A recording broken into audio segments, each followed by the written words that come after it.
Welcome home. I'm Dr.Thema, a minister, licensed psychologist, and sacred artist.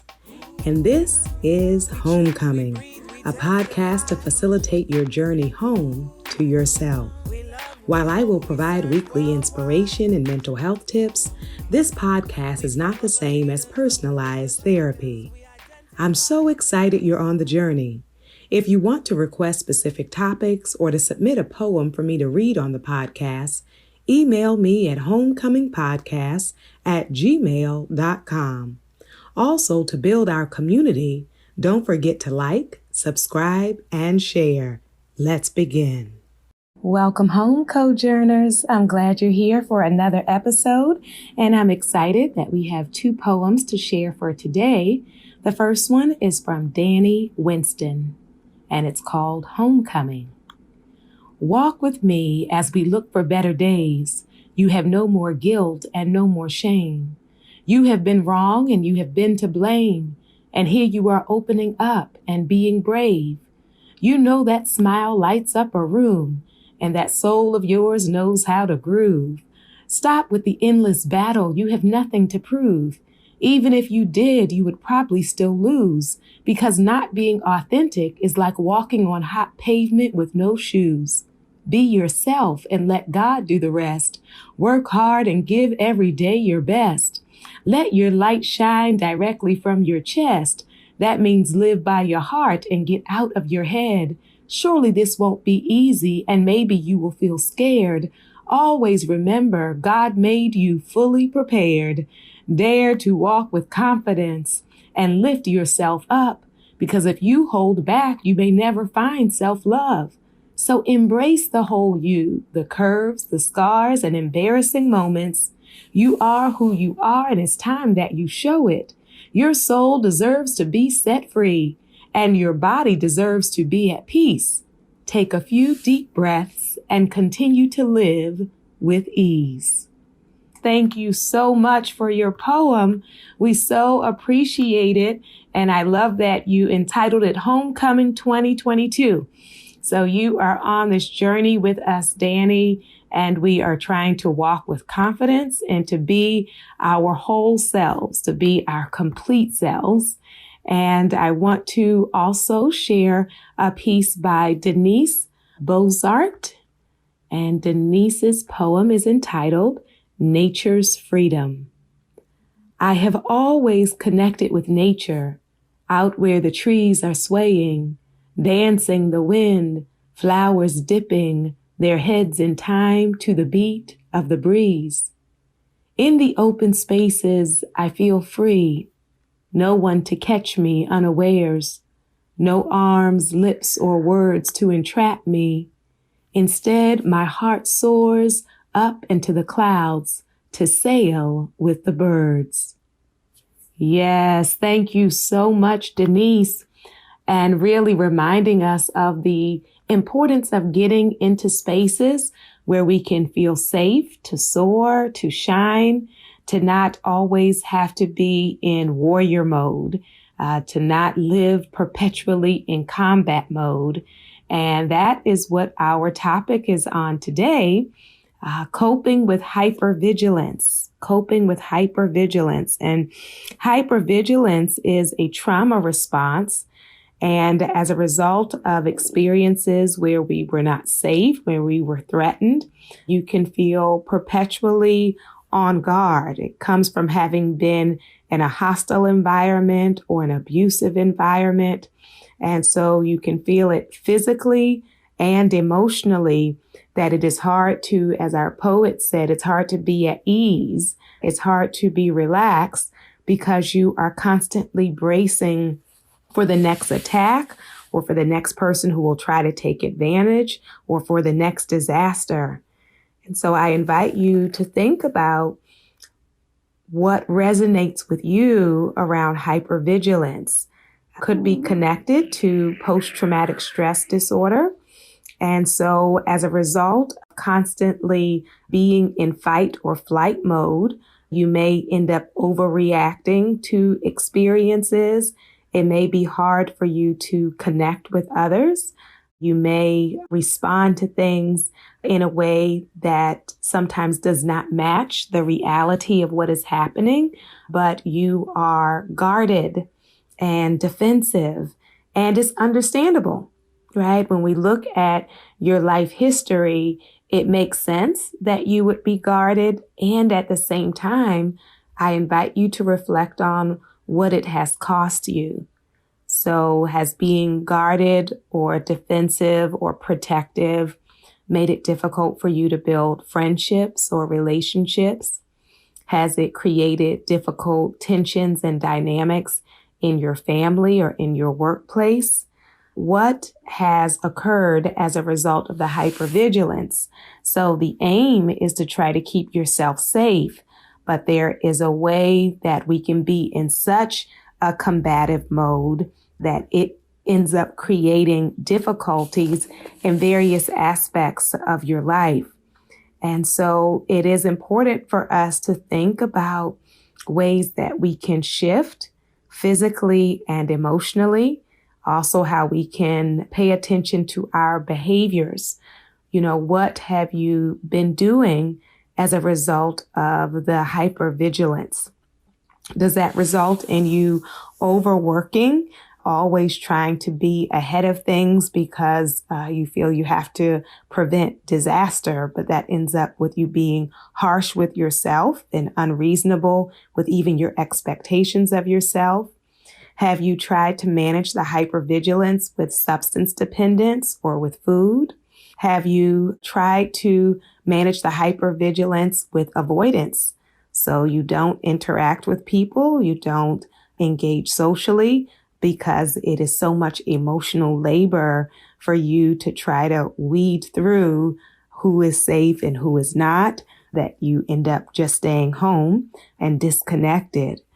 And so for yourself, for you to come home to yourself, one of our poets talked about being free, and the other poet talked about being confident. So that we can do that effectively, we want to consider what it would look like, what it would feel like to let down your guard, to reduce the impact that hypervigilance has on your life, on your functioning, on your relationships. So one of the ways that we can cope with and reduce hypervigilance is with our self-care. So when we have been neglecting ourselves, it becomes even harder to let down the armor, right? Because you're depleted and you're running empty, you're running on fumes. And so I can look at things from a more balanced place when I have nourished myself. Yes. And so I invite you to think about your sleep hygiene, your sleep regimen, and what it would mean to become intentional about giving yourself permission to have a regular sleep schedule and to not immediately go into, I can't. Sometimes because we've had difficulty with something, it becomes hard to even consider trying it again. And so I invite you to consider what it would look like to let yourself rest more. I invite you to think about how you are nourishing your body, what you are eating, if you're drinking water, if you take vitamins, if you eat fruits and vegetables. If you have access to those things, we want to be intentional about nourishing the body, because what I put in the body, what I put into this temple is going to affect the ways I show up in spaces, right? So if I am hungry, I can be more reactive. If I am having consumed a lot of sugar or caffeine, that can also affect the ways in which I show up. And so I invite us to really be intentional about our care, and then even around your exercise, because exercise is important to move the body, because when we are hypervigilant, we are holding our body so tightly and we are consumed with the stress, and we can feel very rigid, and that can result in us being highly reactive. And so I invite you to think about ways in which you can intentionally get regular again. I know many of us do it and then we fall off the wagon, we go off the tracks. And so to say, in this season, what do I want my exercise or my physical movement, my dancing, my walking, my sports, what do I want it to look like so that I am not just locked in, right? Locked into the fear, locked into the memories, locked into the panic. Yes. And so we want to consider nourishing ourselves. And then I want to invite you to also reflect on your current relationships. If you have friendships or relationships with people who are perpetually disregarding you, disrespecting you, harming you, then it's very difficult to reduce your hypervigilance because people keep mistreating you. And so in order for me to have some ease in my life, it may mean that I need to cut off some relationships, that I need to reduce time with some people, that I need to set boundaries, that I need to honor myself enough to say, I will not give perpetual access to people who stress me out. If I want to be able to breathe, if I want to be able to release the tension in my muscles, then there are certain relationships that are not going to be able to continue. And so let's take a moment and reflect on who are the people in your life with whom you feel ease, and who are the people in your life where you feel stressed and disrespected, dishonored, discarded. And are there any changes that you can make as it relates to either communicating with that person about these issues, or reducing your time with that person, or creating kind of a protective buffer so that they do not have the same power to dismantle you with their words or with their looks. And so let's reflect on not only nourishing ourselves, but shifting our circles so that there is less need in the present for the vigilance. Another important strategy is mindfulness. So learning to pay attention in the present moment with compassion and without judgment. Paying attention in the present moment with compassion and without judgment. So when I start feeling triggered or upset or angry or panic, that I can check in with myself, notice what's going on with me physically, what's going on with me emotionally, and then also becoming aware of my thoughts. You know, is this present circumstance reminding me of something in the past? And the thing in the past was terrible, but in the present, it's not the same, right? I want to tune in, like, am I upset or charged because it's similar? But when I really look at it, I am not in danger in the way that I was in that prior situation. So you want to become aware of the shifts in your body and in your emotions so that it won't catch you by surprise, where you say, like, suddenly, I don't know what happened, that I just lost it, right? When I become more connected with myself, I can feel when that shift starts to happen. I'm aware of, I'm starting to be uncomfortable. I'm aware of, I think I want to leave, or I'm aware of this person is making me angry, or I don't trust them. So to pay attention to what's going on within me helps me to then be able to reflect before I respond, right? To reflect before I speak, to reflect before I engage in a particular behavior. And I know sometimes we have to think quickly, but even that moment, right? That sacred pause of, like, before I send this email blast to my supervisor, or before I curse out this member of my family, or before I storm out of this meeting, let me take a breath and reflect on what is happening here and what would I like to do so that from an empowered place, I'm making a choice, right? I am choosing what I want to say. I am choosing what I want to do. And that will be important as we try to manage that sense of panic. You also want to look at what's happening in the environment as it relates to the evidence. So there are times when we will have a feeling, right? I have a bad feeling about a place. I have a bad feeling about a person. And those are important to pay attention to. And at the same time, you want to be honest with yourself to say, do I have this feeling about every place? Do I have this feeling about every person? Right? If it is global, then it is more likely to be my stuff, right? That I'm carrying, right? That anybody who walks in the room, I don't trust them and I immediately think they're a liar. But I think that about everyone. So that's my own process I need to work through, right? Versus you can say, I go into some places, I feel comfortable, I feel at ease. But when I walked into this person's home, something just didn't feel right.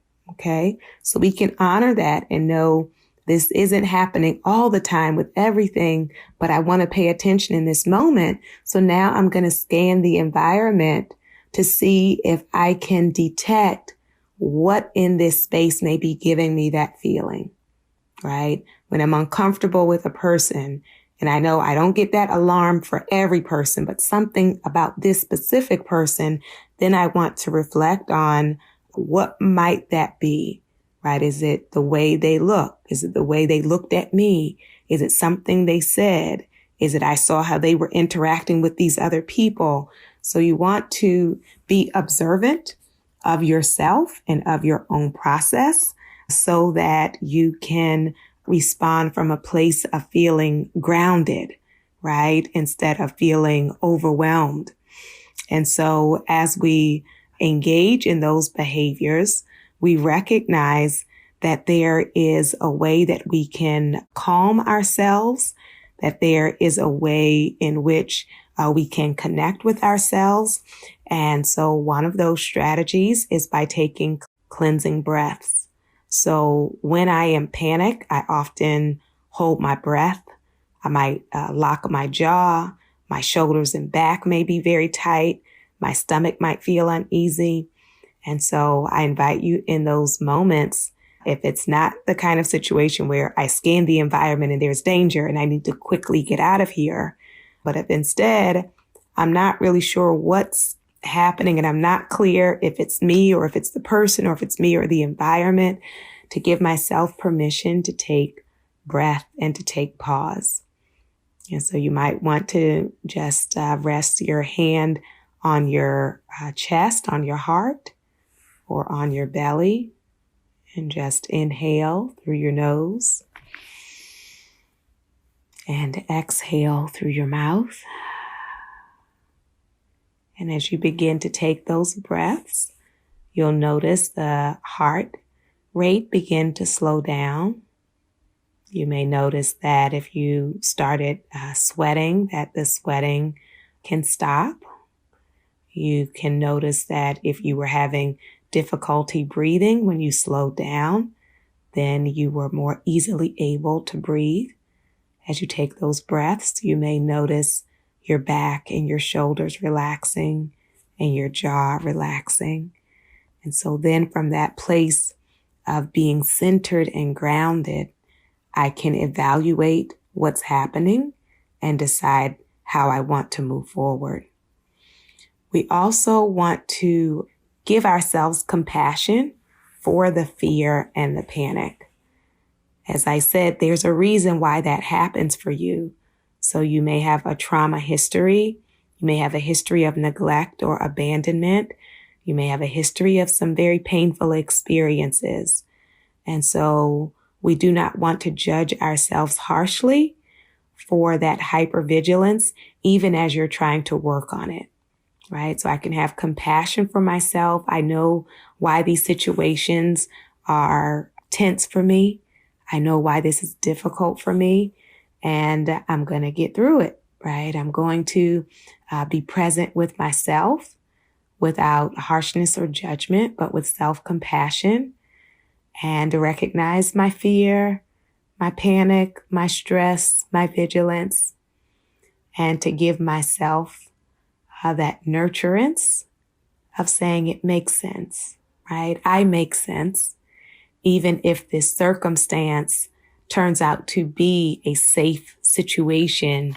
I understand why I reacted that way, and I want to continue working toward being able to calm myself and regulate myself so that I can engage with people, so that I can communicate, so that I can honor myself, and also so that I am not perpetually in this place of being stressed out or reactive, that my body is not always in a place of being defensive.